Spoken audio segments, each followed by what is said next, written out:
বিগত 10 বছর ধরে ধীরে ধীরে এই প্রতিষ্ঠান গড়ে তুলেছি। গত 10 বছর ধরে ধীরে ধীরে এই প্রতিষ্ঠান গড়ে তুলেছি এবং তোমাদের সাথে নিয়ে আজকে এই প্রতিষ্ঠান এই জায়গায় এসেছে। এটা তোমাদের ভাগ্যর, তোমাদের রিজিকের জায়গা, এটা আমাদের রিজিকের জায়গা। আমাদের সাথে যা হয়েছে সেটার আমরা ইনস্ট্যান্ট তাকে সাসপেন্ড করেছি, তাকে পুলিশের কাছে সোপর্দ করছি এবং সেটা আইন অনুযায়ী সেটা বিচার হবে। আমি তোমাদেরকে একটা রিকোয়েস্ট করব, সেটা হচ্ছে আমরা এমন কিছু করব না যেটা মিডিয়াতে ফোকাস হবে। একটা কিছু যদি মিডিয়াতে আসে, শোনো, মিডিয়াতে যখন ফোকাস হবে, এটা একটা জিনিস তোমরা সকলেই জানো, কমপ্লায়েন্স তোমরা সবাই জানো। এখানে আমাদের এখানে সবাই কমপ্লায়েন্স আমরা জানি। আমরা যা সব করতে পারবো কিন্তু কারো গায়ে হাত দিতে পারবো না, সেটা আমরা জানি, সেটা আমরা জানি। শোনো, আমরা দুই আমাদের কিছু করা যাবে না, আমাদের এমন কিছু করা যাবে না যেটা আমাদের প্রতিষ্ঠানের সুনামের ক্ষুণ্ণ হবে। আমাদের প্রতিষ্ঠানের সুনাম ক্ষুণ্ণ হবে। কালকে শোনো, আমি তোমাকে বলতে দিই, তুমি বলো, আমার কথা শুনবা তুমি? আচ্ছা, শুনবা এবং মানবা, ওকে? আমরা গত 10 বছর আমরা যে সুন্দর পরিপাটি করে আমরা আমাদের এই প্রতিষ্ঠান সাজিয়েছি, আমরা একটা মানুষের জন্য এই প্রতিষ্ঠান নষ্ট হতে দিতে পারি না। আমরা সাথে সাথে তাকে সাসপেন্ড করেছি এবং এটাও বলছি, তার যে দোষর তোমরা পেয়েছো তাদেরকেও সাসপেন্ড করা হলো। আমরা 4 জনের নাম জমা করেছো।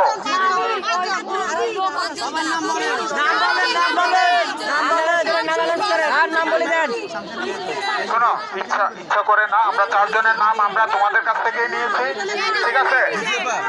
শোনো শোনো শোনো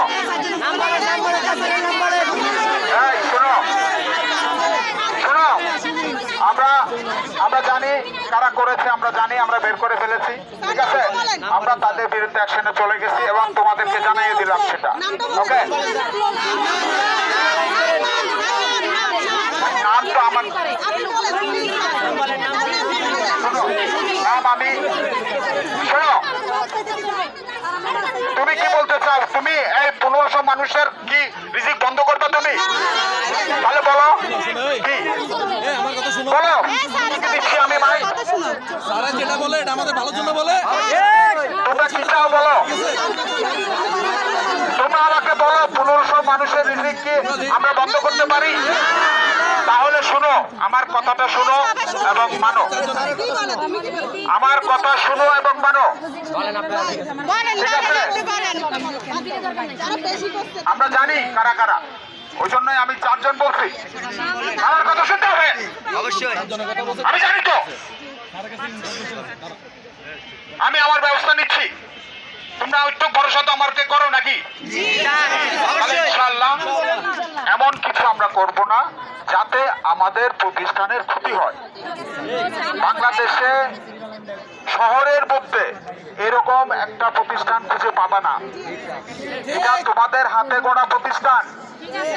তোমরা কালকে যখন পেপারে দেখবা রিলায়েন্সে একজন পিএমকে মারা হয়েছে, সেটা কোনো বায়ার অ্যাকসেপ্ট করবে না।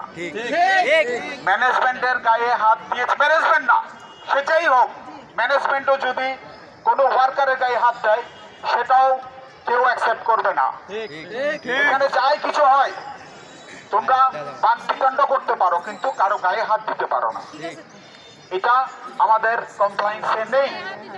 এটা কমপ্লায়েন্স ফ্যাক্টরি, আমরা রাইটের বশবর্তী হয়ে এমন কিছু করব না যেটা আইনের বিরুদ্ধে।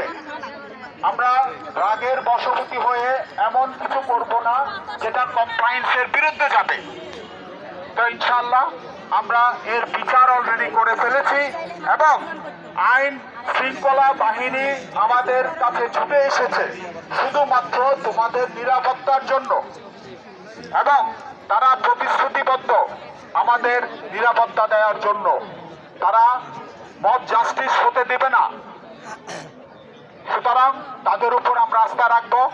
আমরা আইন প্রয়োগকারী সংস্থার কাছে তাকে তুলিয়ে দেব এবং তারা এর জন্য যথোপযুক্ত শাস্তি যতটুকু আমাদের আইনে আছে সেটা হবে ইনশাআল্লাহ। ইনশাআল্লাহ আমরা আর এখানে সময় নষ্ট করব না। তোমরা হয়তো জানো আমাদের কিন্তু বায়ার এখনো ফ্যাক্টরিতেই আছে। তো একটু নিজেদের কথা চিন্তা করো তোমরা।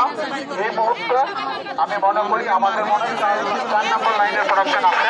4 নম্বর লাইন ছাড়া তোমরা বাকিরা চলে যাও, ঠিক আছে? বাকিরা চলে যাও। এখন কালকে দেখা হবে ইনশাআল্লাহ। আর এই পিএম আর কোনোদিন, আমি এটা বলে দিই আবার, সে বাংলাদেশের কোথাও চাকরি করতে পারবে, সে তো যাবজ্জীবন কারাদণ্ড। এটা আমরা এখন না, আমি আর বলার পরে আর কাউ বলিও না, তোমরা আর কিছু না, ঠিক আছে? আমরা ইনশাআল্লাহ আমরা এখন আমরা চলে যাব। ওকে, আমরা চলে যাওয়ার আমরা ইনশাআল্লাহ কালকে আমরা যথারীতি আমরা আমাদের জায়গায় আমাদের অনেক কাজ। আমি তোমাদেরকে বলি 30 তারিখের মধ্যে আমাদেরকে অনেক শিপমেন্ট করতে হবে, তাহলে 50 ভাগ আমাদেরকে ট্যাক্স দিতে হবে। সেটা তোমরা সবাই জানো কিনা জানি না, সবাই জানো আশা করি। আমরা রাত দিন পরিশ্রম করতেছি ওই 30 তারিখটা ধরার জন্য। আজকে 29 তারিখ, কালকে 30 তারিখ।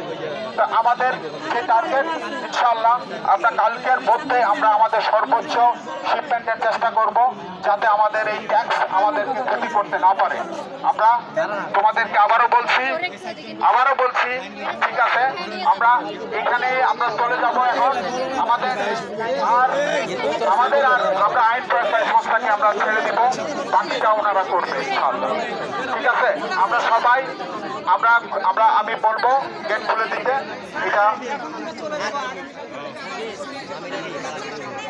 আচ্ছা, সেটা আমি বলি, সেটা তোমরা আচ্ছা শোনো, এদিকে আসো। এই শোনো, আচ্ছা এই আমার এই ছেলে বলছে যে আমরা যারা এখানে, আমরা না এখানে সবাই, শোনো এটা হয়েছে কখনো? আমি বেঁচে শোনো, আমি তোমাদেরকে বলি, আমি বেঁচে থাকতে আমার ছেলেদের, আমার মেয়েদের উপর এরকম আমি কোনো কিছু হতে দেব। তোমার কোনো টেনশন করার কিচ্ছু নাই, আমি আছি তো।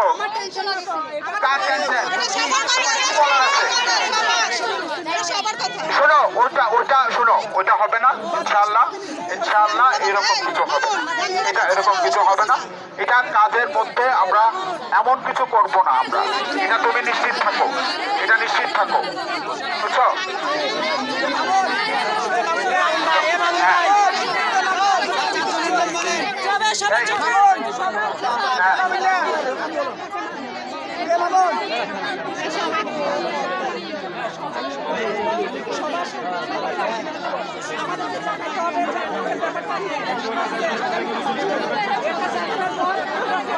আচ্ছা ঠিক আছে, আমাদের এই বিষয়টা আমি বলছি, তুমি যেটা বলছো সেটা শোনো। আপডেটটা আমাদের শোনো, আকবরটা থানার সম্মানিত ওসি এখানে কিন্তু উপস্থিত আছে, ঠিক আছে? সম্মানিত ওসি উপস্থিত আছে।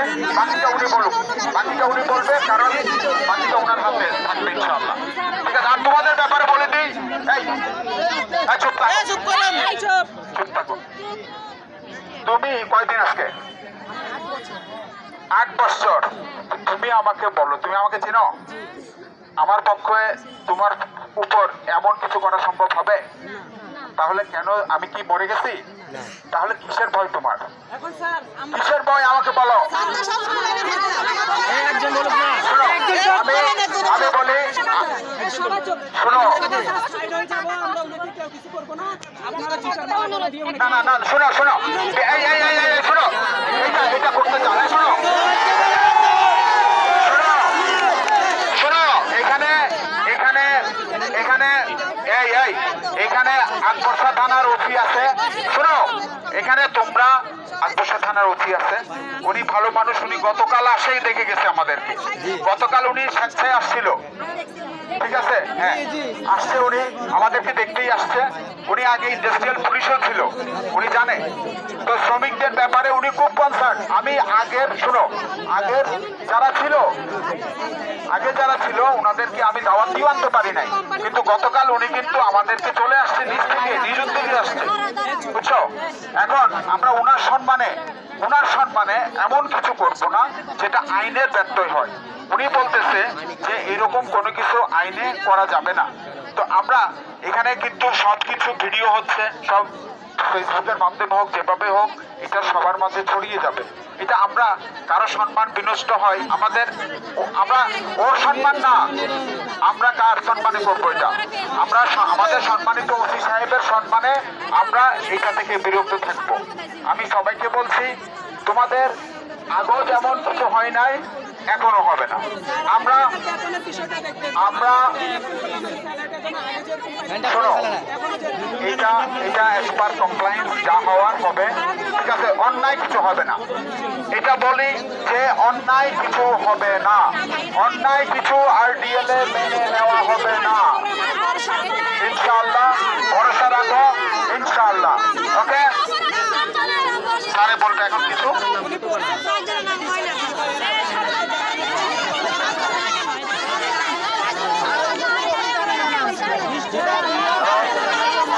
আসসালামু আলাইকুম।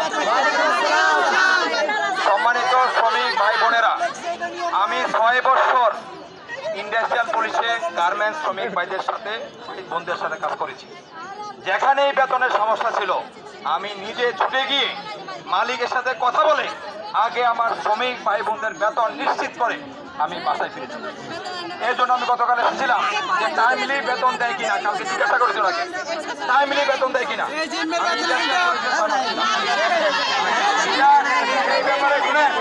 এই ব্যাপারে আমি আজকের ঘটনার পরে আমি বলি, এই আজকের ঘটনার পরে আমি টাইম টু টাইম এসে GM সাহেবের সাথে বলবো যে অবশ্যই এরা ভোর 6টায় আসে, রাত পর্যন্ত কাজ করে, এদের কাজ শেষ হওয়ার সাথে সাথে মাসের যেই তারিখে বেতন দেওয়ার কথা ওই টাইমের মধ্যে শতভাগ বেতন নিশ্চিত করতে হবে। আমার বোনেরা স্কুলে যাবে, আমার বোনেরা গার্মেন্টসে কাজ করতে যাবে, রাস্তাঘাটে দুষ্কৃতিকারী, ছিনতাইকারী যারা ইফটিজিং করেন তাদেরকে দেখা মাত্র গ্রেপ্তার করতে হবে।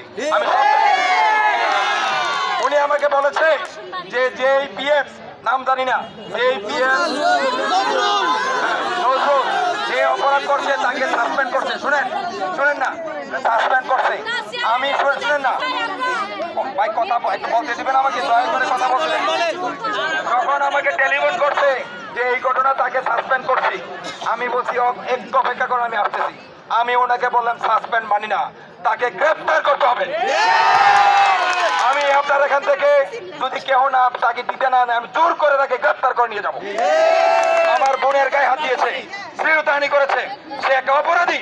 সুতরাং অপরাধী যত বড় শক্তিশালী হোক না কেন, যে অপরাধ করে তার যাতে সে যাতে ছাড় না পায়, সে যাতে পার পেয়ে যেতে না পারে, সেই ব্যবস্থা আমি করে দেবো ইনশাল্লাহ। আপনারা খবর নিয়ে দেখেন, মসজিদে, মাদ্রাসায়, বিভিন্ন অনুষ্ঠানে আমি এই সমস্ত কথা বলছি, আপনাদেরকে সচেতন করছি। তবে মব জাস্টিস করা যাবে না। আপনারা সারা বাংলাদেশে দেখছেন বিভিন্ন জায়গায় মব জাস্টিস করে ওরা আইন নিজের হাতে তুলে নিচ্ছে। আমরা যতটুকু শাস্তি দেওয়ার দরকার আছে, আমরা ঠিক সেই শাস্তি নিশ্চিত করবো আদালতের মাধ্যমে ইনশাআল্লাহ। ঠিক আছে?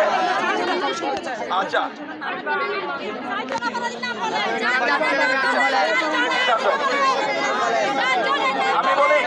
আমি বলি আপনারা বলছেন সকালে ঘুম থেকে উঠে জানবেন যে কি বিচার হয়েছে, তার নামে মামলা নেব, আপনারা জানবেন। এবং মেয়ে যে ব্যক্তি, এটা আইনগতভাবে যথাযথ ব্যবস্থা নাও। আচ্ছা, মেডিকেলে ওই মেয়েটা যে বলতেছেন মেডিকেলে আছে, আমি জিএম সাহেবকে অনুরোধ করব, আপনি আপনার টিম পাঠিয়ে মেয়েটার যথাযথ চিকিৎসার ব্যবস্থা করবেন এবং এই ধরনের ঘটনা যাতে আপনার ফ্যাক্টরিতে না ঘটে এটা আপনি নিশ্চিত করবেন। আর আপনাদেরকে বলি, এই শুনেন, এই গার্মেন্টসের বেতন দিয়ে আপনাদের ওনাদের রিজিক, বাংলাদেশের গার্মেন্টস সেক্টরে বাংলাদেশটা উন্নতির দিকে যাচ্ছে। সুতরাং আপনাদের কষ্টের বিনিময়ে কিন্তু সবাই এই উন্নতির দিকে যাচ্ছে। সুতরাং আপনাদের বেতন টাইম মতো দিতে হবে এবং আপনারা শান্তি শৃঙ্খলার সহিত ঘরে ফিরে যাবেন। আমরা আইনি প্রক্রিয়ায়, যথাযথ প্রক্রিয়ায় তাদের বিরুদ্ধে ব্যবস্থা নেব ইনশাআল্লাহ। আর যে ভিকটিম আছে তার যথাযথ চিকিৎসার ব্যবস্থা নিশ্চিত করবে জিএম সাহেব। তো সবাই দয়া করে, আচ্ছা 4 জনের নাম তো আমি জানি না, আমি তো একজন জানি। যে অপরাধ করছে তাকে আমরা আইনের হাতে নিয়ে যাবো।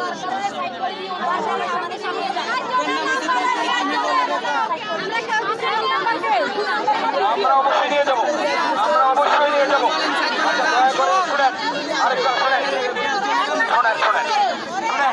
আপনারা ফেসবুকে দেখছেন গুজব ছড়াচ্ছে, মব জাস্টিস করতেছে, ওই গণভিডিও এগুলো ভিডিও বাইরে